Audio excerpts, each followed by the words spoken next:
Okay, Rose, and today we're going to start talking about section 22 of Belonging Again. We're going to be moving into the work of the brilliant Peter Berger from Philip Rieff. Peter Berger was a brilliant sociologist.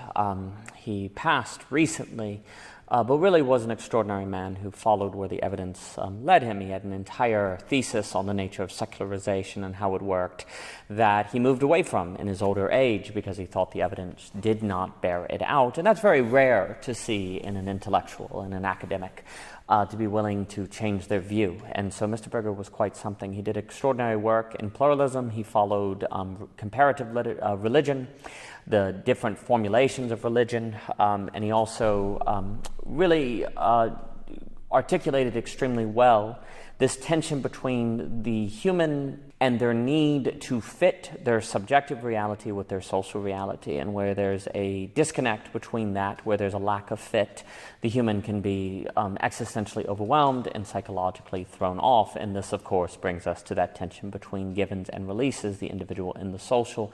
It is very difficult for the individual to believe something if they don't have social support. We all know there's that conformity experiment that shows that if you see that everyone in the classroom is identifying one line as shorter than the other, that is clearly longer than the other, it's just completely undeniable, then it's very likely that we ourselves are going to answer the question wrongly simply because we see everyone else is answering it that way. So we start to rationalize. We start to go, oh, there must be something to this that we don't quite see. And so when we lack social support for our beliefs, when the people around us believe something different than us, it is very, very difficult not to think like them.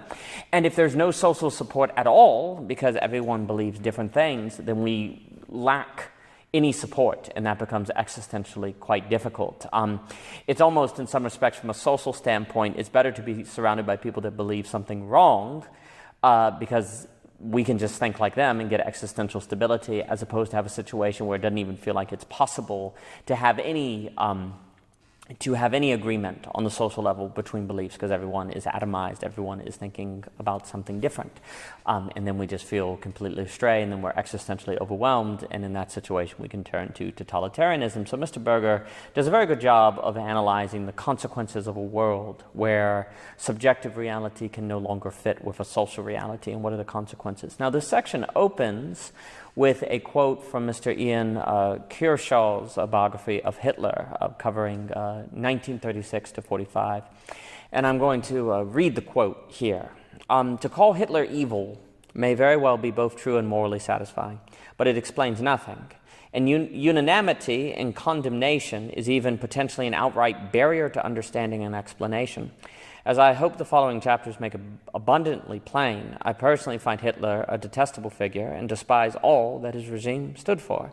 But that condemnation scarcely helps me to understand why millions of German citizens, who were mostly ordinary human beings, hardly innately evil, in general interested in the welfare and daily cares of themselves and their families, like ordinary people everywhere, and by no means wholly brainwashed or hypnotized by spellbinding propaganda or terrorized into submission by ruthless repression, would find so much of what Hitler stood for attractive, or would be prepared to fight to the bitter end in a terrible war against the mighty coalition of the world's most powerful nations arrayed against them.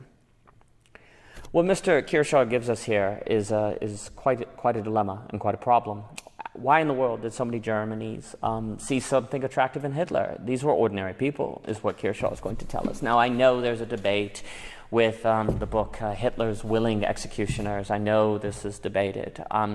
But I find the work of Hannah Arendt on the banality of evil and how evil becomes everyday, and as a result of us seeking the existential stability of having everyday direction, that evil tends to emergently arise out of that. I find that more compelling, and that doesn't mean there weren't some people in Germany who were Hitler's willing executioners. But I don't know if the explanatory power of that book is as powerful as Hannah Arendt.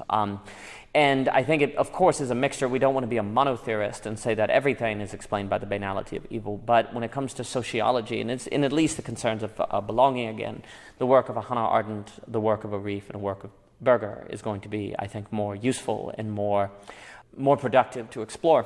Now, I think what's really chilling is what Kershaw describes as arguably the extreme biological end of the culture war that Dr. James Hunter has warned about for decades. And to quote from Mr. Hunter, in sum, the root of this conflict, the culture war, are competing understandings of the good and how the good is grounded and legitimated.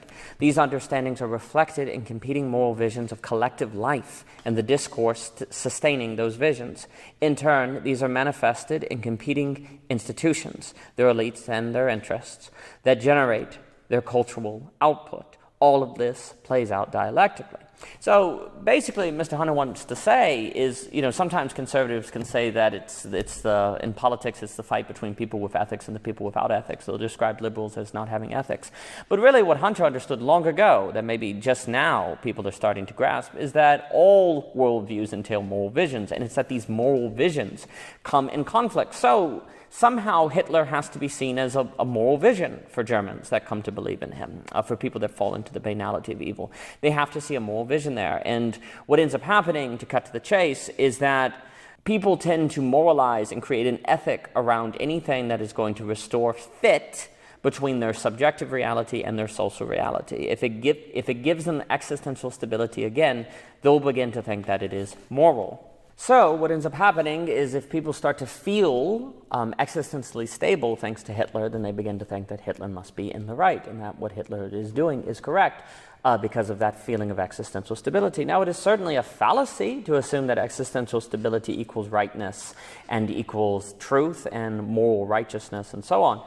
But it's natural for humans to make that mistake. It's natural to do that because it feels correct. In the same way, there's a break between truth and certainty, and because we can be certain about what is false, and just because we're certain doesn't mean we're right, that break, certainty is more of a feeling. It's something much more emotional, but we tend to associate the feeling of certainty with truth, even though that is a fallacy. Likewise, we tend to associate the feeling of existential stability with ethics, with righteousness, even though that is a fallacy. It's very difficult to know just intellectually without any feelings what's right and what's wrong, what's true and what's false, so we tend to fall back on emotional confirmations, such as the emotional confirmation of certainty or the emotional confirmation of existential stability, even though that's a fallacy. That's a kind of emotional fallacy. We should not assume that because something feels better that it is thus is better or is more right. But the reason this dilemma, this problem can arise of people looking for and moralizing evil is because they're looking for a fit again between their subjective reality and their social reality. And very problematically, pluralism inherently entails an ever-growing prevalence of the lack of social fit and individual fit. The more pluralism there is, the more people are not going to fit like their social life fits with their subjective life, because there's more difference. And the more difference there is, that one, cheapens the power of the givens people ascribe to, two, increases the likelihood that they're surrounded by people that share in different givens and thus they can't quote-unquote fit with. And three, is going to contribute toward a situation where the government is almost always going to have to be represented by one possible worldview, or predominantly one worldview. Even if it's a democracy and has representation, there's going to be one party or group that's going to have more power than everyone else, and that is going to make people feel who don't share that worldview as if they are oppressed. And basically what ends up happening then is every election is going to become very intense, very charged, because it's always going to feel like if you lose the election, then you can't have anything even close to a feeling that your social life and your subjective life match up, that there's a fit between the social reality and the subjective reality because the other group is in power. So as pluralism intensifies and there's more and more difference, politics is going to get more and more supercharged, because it will increasingly become, because if you can't get a sense of fitting, a sense of belonging even, in your social life, you're going to try to derive it from your political life, and that means you really need to win the election. And if you can't do it, that's going to be a problem. Well, if politics gets supercharged like that, then everything's going to be power, and when everything is power, then there can be, then things can fall apart. Then you can have real trouble. Things can start to collapse.